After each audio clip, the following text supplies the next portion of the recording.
యుద్ధం జరుగుతోంది America, Israel, ఇరాన్ల మధ్య. నష్టం మాత్రం గల్ఫ్ దేశాలవి. పొరుగు దేశం అయినందుకు, ఆనుకుని ఉన్నందుకు అవస్థలు పడుతున్న పరిస్థితి. ఇరాన్ మీద అమెరికా దాడులు చేస్తే అగ్రరాజ్యం మీద ప్రతీకారంతో అరబ్ దేశాలను టార్గెట్ చేస్తోంది ఇరాన్. యుద్ధంలో లేకపోయినా గల్ఫ్ దేశాలు ఇబ్బందులు పడుతున్న పరిస్థితి. ఇంతకీ ఏ దేశంపై యుద్ధం ప్రభావం ఎలా ఉంది? ఎంత నష్టం జరుగుతోంది?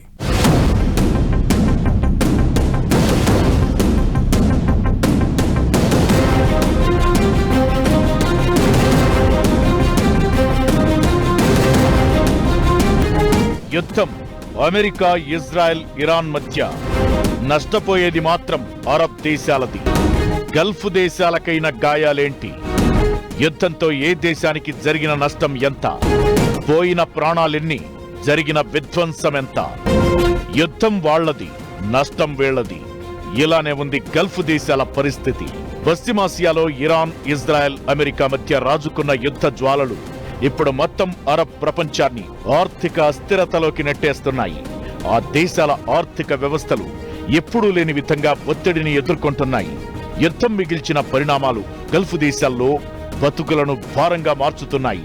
హర్మోజ్ జలసంధి చుట్టూ కనిపిస్తున్న పరిణామాలు అరబ్ దేశాలను మరింత టెన్షన్ పెడుతున్నాయి. ఇప్పుడు హర్మోజ్ దిగ్బంధించేందుకు అమెరికా ప్రయత్నాలు చేస్తుండడం, ఇరాన్ వార్నింగ్లు ఇస్తుండడంతో గల్ఫ్ దేశాల్లో ఎప్పుడేం జరుగుతుందో అంచనా వేయలేని పరిస్థితి.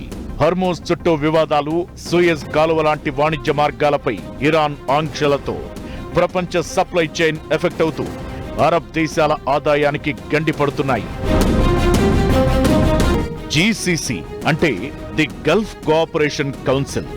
మిడిల్ ఈస్టుకు చెందిన 6 అరబ్ దేశాలు కలిసి ఓ సమాఖ్యగా ఏర్పడ్డాయి. Saudi Arabia, UAE, Qatar, Kuwait, Oman, Bahrain దేశాలు ఇందులో భాగస్వాములుగా ఉన్నాయి. 1981లో ఈ గ్రూప్ ఏర్పాటు కాగా ఒకరి ఎదుగుదలకు మరొక దేశం సహకరించాలి అనుకున్నట్లుగా అన్ని దేశాలు కలిసి పనిచేస్తున్నాయి. అయితే ఇప్పుడు జీసీసీలోని అన్ని దేశాల మీద యుద్ధం ప్రభావం భారీగా కనిపిస్తోంది. ఇరాన్ దాడులతో ఆయా దేశాల్లో విధ్వంసకర పరిస్థితులు కనిపిస్తున్నాయి. ఈ 6 దేశాల మీద కలిపి మొత్తం 5650కి పైగా డ్రోన్, మిసైల్ అటాక్స్ జరగ్గా 27 మంది ప్రాణాలు కోల్పోయారు. 500 మందికి పైగా గాయాల పాలయ్యారు. అరబ్ దేశాలకు సేఫ్ హెవెన్ అని పేరు. అయితే ఇప్పుడు ఇరాన్ దాడులతో ఆ ఇమేజ్ కూడా దెబ్బతింటున్న పరిస్థితి కనిపిస్తోంది.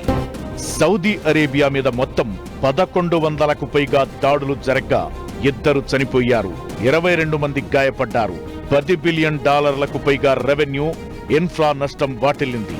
జీడీపీ గ్రోత్ 1.2 పాయింట్లు తగ్గింది. ఇరాన్ దాడుల్లో సౌదీ అరేబియాలో Al Jubail oil facility, Satorp refinery, Sanref refinery, Aramco oil refinery, prince Sultan air base భారీగా దెబ్బతిన్నాయి. ఖతార్ మీద 300కు పైగా డ్రోన్, మిసైల్ దాడులు జరగ్గా 16 మంది గాయాల పాలయ్యారు. $46 బిలియన్ విలువైన energy infra, $20 billion oil, gas revenue నష్టం జరిగింది.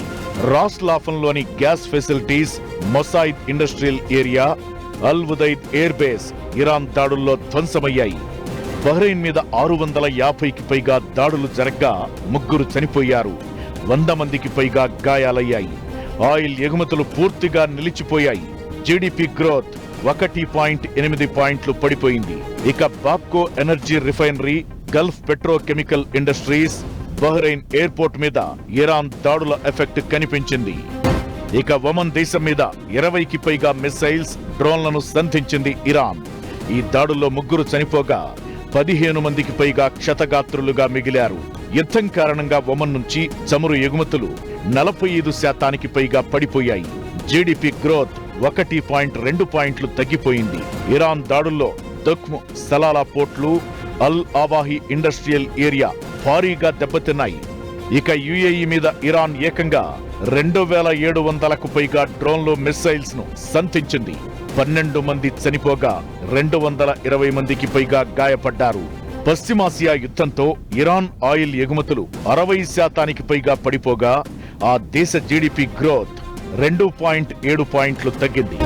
ఇక Fujairah port and refinery, Al Minhad, Al Dhafra air బేస్లు, Dubai airport, Jebel Ali port, Abu Dhabi national oil కంపెనీకి చెందిన రిఫైనరీలు, Ruwais industrial complex, Khalifa economic zone, Habshan, Hasban gas facilities మీద Iran దాడుల ప్రభావం పడింది.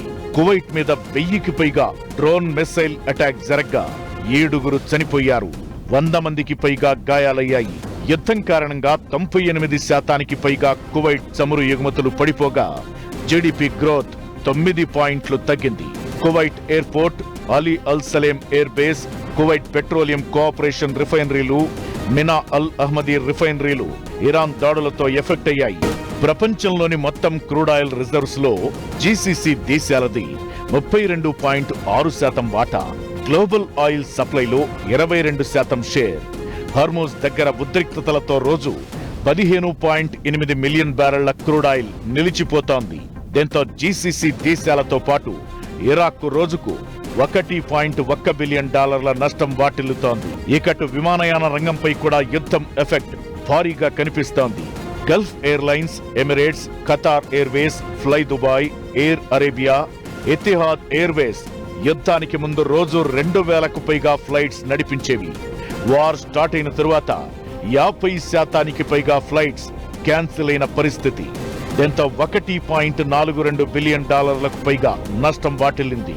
ఇకటు గల్ఫ్ కంట్రీస్ లో ఉన్న మనోళ్ల మీద కూడా యుద్ధం ప్రభావం కనిపిస్తోంది. జీసీసీ దేశాల్లో మొత్తం 1 కోటి మందికి పైగా భారతీయులు ఉంటున్నారు. అయితే ఇరాన్ దాడుల్లో 8 మంది చనిపోగా 1 గల్లంతైనట్టు తెలుస్తోంది. యుద్ధం రాసిన విధ్వంసం, ఆర్థిక వ్యవస్థ పతనం, భారంగా మారుతున్న జీవితం, ఇది అరబ్ దేశాల్లో సీన్. ఇది జస్ట్ టీజర్ మాత్రమేనా? గల్ఫ్ దేశాలకు అసలైన సవాళ్లు ఇకపై ఎదురు కాబోయే ఛాన్స్ ఉందా? హర్మూజ్ దిగ్బంధానికి అమెరికా రెడీ అయిన వేళ ఇరాన్ ఇస్తున్న వార్నింగ్లతో గల్ఫ్ దేశాల గుండెల్లో పేలుతున్న బాంబేంటి? గల్ఫ్ దేశాల ఆర్థిక వ్యవస్థలపై వార్ ఎఫెక్ట్. యుఎస్ హర్మూజ్ దిగ్బంధనం వేళ ఇరాన్ వార్నింగ్. గల్ఫ్ దేశాలకు అసలు సవాళ్లు ముందున్నాయా? ఫిబ్రవరి 28న పశ్చిమాసియా యుద్ధం మొదలైంది. అమెరికా దాడులకు రియాక్షన్ గా గల్ఫ్ దేశాల మీద అటాక్ చేయడం మొదలుపెట్టింది ఇరాన్. ఆ తరువాత పరిణామాలు వేగంగా మారిపోయాయి. హర్మూజ్ జలసంధి క్లోజ్ కావడం, విమానాలు రద్దు కావడం, షిప్పింగ్ ఆగిపోవడం అన్నీ కలిసి అరబ్ దేశాల మీద భారంగా మారాయి. బాంబు దాడి కాదు కదా, ఆ శబ్దం కూడా తెలియని గల్ఫ్ దేశాల్లో మిస్సైల్స్ కోలడం కనిపించాయి. ఆ అరబ్ కంట్రీస్ కు ఉన్న సేఫ్ హెవెన్ ఇమేజ్ కూడా ఎఫెక్ట్ అయింది. దీంతో టూరిజం, పెట్టుబడులు, ఆర్థిక వృద్ధి ఒక్కొక్కటిగా అన్నీ తగ్గిపోతున్నాయి. యుద్ధానికి ముందు జీసీసీ దేశాల ఎకానమీ భూమిలో ఉంది. అలాంటిది ఇప్పుడు ఒక్కసారిగా కుప్పకూలుతున్న పరిస్థితి కనిపిస్తోంది. 2024-25లో అంటే యుద్ధానికి ముందు జీసీసీ దేశాల్లో విదేశీ పెట్టుబడుల వాటా 38%గా ఉంది. అయితే యుద్ధం స్టార్ట్ అయినప్పటి నుంచి ఇన్వెస్టర్లు వెయిట్ అండ్ వాచ్ మోడ్లో ఉన్నారు. కొత్త ఇన్వెస్ట్మెంట్లకు దూరంగా ఉంటున్నారు. కొందరేమో ఇన్వెస్ట్మెంట్లను వెనక్కి తీసుకునే ప్రయత్నాల్లో ఉన్నారు. అమెరికా ఇరాన్ యుద్ధం తర్వాత గల్ఫ్లో వచ్చింది ఏంటంటే అక్కడ సేఫ్ ప్లేస్ కాదని. ఈ గత 40-50 సంవత్సరాల్లో గల్ఫ్ దేశాలకి సంపద, మూలధనం ఎక్కడి నుంచి వచ్చినా అక్కడ పనిచేసుకోవచ్చు, ఇన్వెస్ట్ చేయొచ్చు, పనులు ఉండవు, ఎవరు ప్రశ్నలు అడగరు, safe place, law and order ఉంటుంది, క్రైమ్ లేదు. ఇవన్నీ ఉండగా ఈ యుద్ధంతో ఎంత పోయింది, రెప్యుటేషన్ పోయింది, పర్పస్ పోయింది, ప్రెస్టీజ్ పోయింది. పెద్ద పెద్ద షేక్స్, రాజాలు ఏవి ఉపయోగం లేకుండా భయపడిపోయాను కూడా వచ్చింది. కాబట్టి ఫ్యూచర్లో ఈ డ్యామేజ్ అందట్లేకంటే యుద్ధం కారణంగా అరబ్ దేశాల ఆర్థిక వృద్ధి దాదాపు ఏడాది వెనక్కిపోయిందని నివేదికలు చెబుతున్నాయి. ఊహించని స్థాయిలో నిరుద్యోగం, పేదరికం పెరుగుతున్నాయనే హెచ్చరికలు వినిపిస్తున్నాయి. 1 నెల గ్యాప్లోనే అరబ్ ప్రాంతం ఏకంగా $190 బిలియన్ నుంచి $200 బిలియన్, అంటే దాదాపు 16 లక్షల కోట్ల జీడీపీని కోల్పోయిందనే అంచనాలు వినిపిస్తున్నాయి. దాదాపు 40 లక్షల మంది జనాలు ఒక్కసారిగా దారిద్ర్య రేఖ దిగువకు పడిపోవడం ఈ నష్టానికి ప్రధాన కారణం. ఇకటు నిరుద్యోగ రేటు అమాంతం 4% పెరిగింది. ఇది నిజంగా ఆర్థిక వ్యవస్థకు కోలుకోలేని దెబ్బ అనే అభిప్రాయాలు వినిపిస్తున్నాయి. ఇకటు ఈ యుద్ధం తీవ్రమైన మానవ సంక్షోభాన్ని సృష్టిస్తోంది.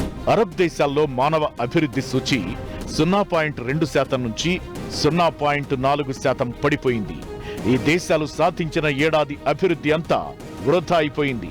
సుమారు 36 లక్షల ఉద్యోగాలు లేకుండా పోయాయి. ఇరాన్ యుద్ధం గల్ఫ్ దేశాలను అన్ని రకాలుగా ఇబ్బంది పెడుతున్న వేళ అమెరికా తీసుకున్న ఓ నిర్ణయం మరింత టెన్షన్ పెడుతోంది. హర్మోజ్ జలసంధిని దిగ్బంధించాలని అగ్రరాజ్యం డిసైడ్ అయింది. ఇప్పటికే ప్రయత్నాలు మొదలుపెట్టింది. అయితే దీనిపై ఇరాన్ భగ్గుమంటోంది. అమెరికా కారణంగా తమ వాణిజ్య ప్రయోజనాలకు ఎలాంటి ముప్పు వాటిల్లినా ఊరుకునేది లేదని అంటోంది. తమ ఓడరేవులపై దాడి జరిగినా, తమ వాణిజ్యాన్ని అడ్డుకున్నా గల్ఫ్ ప్రాంతంలోని ఏ దేశపు పోర్టు కూడా సురక్షితంగా ఉండదు అంటూ ఇరాన్ ఇస్తున్న వార్నింగ్స్ ఇప్పుడు జీసీసీ దేశాల గుండెల్లో గొబ్బులు పుట్టిస్తోంది. ఇరాన్ వార్నింగ్ అనేది కేవలం అమెరికాకు మాత్రమే కాదు, ఆ ప్రాంతంలో అమెరికాకు సపోర్ట్ గా నిలిచే ఇతర బాధ్యతలకు కూడా స్పష్టమైన హెచ్చరిక. దీంతో గల్ఫ్ ప్రాంతంలో ఎప్పుడేం జరుగుతుందోననే టెన్షన్ కనిపిస్తోంది. ఇస్లామాబాద్ లో చర్చలు విఫలం కావడంతో ఇప్పుడు ట్రంప్ హర్మోజ్ ను టార్గెట్ చేశారు. ఇకటు ఇరాన్ కూడా తగ్గేదలే అంటోంది. దీంతో యుద్ధం ఇప్పట్లో ఆగే పరిస్థితి కనిపించడం లేదు. ఇదే ఇప్పుడు అరబ్ దేశాల్లో టెన్షన్ క్రియేట్ చేస్తోంది. అమెరికా దాడులు చేసిన ప్రతిసారి దాన్ని కంట్రోల్ చేసేందుకు గల్ఫ్ దేశాలను టార్గెట్ చేస్తోంది ఇరాన్. యుద్ధం ముదిరితే దాడులు మరింత పెంచే ఛాన్స్ ఉంటుంది. ఇదే ఇప్పుడు గల్ఫ్ దేశాలను వణికిస్తోంది.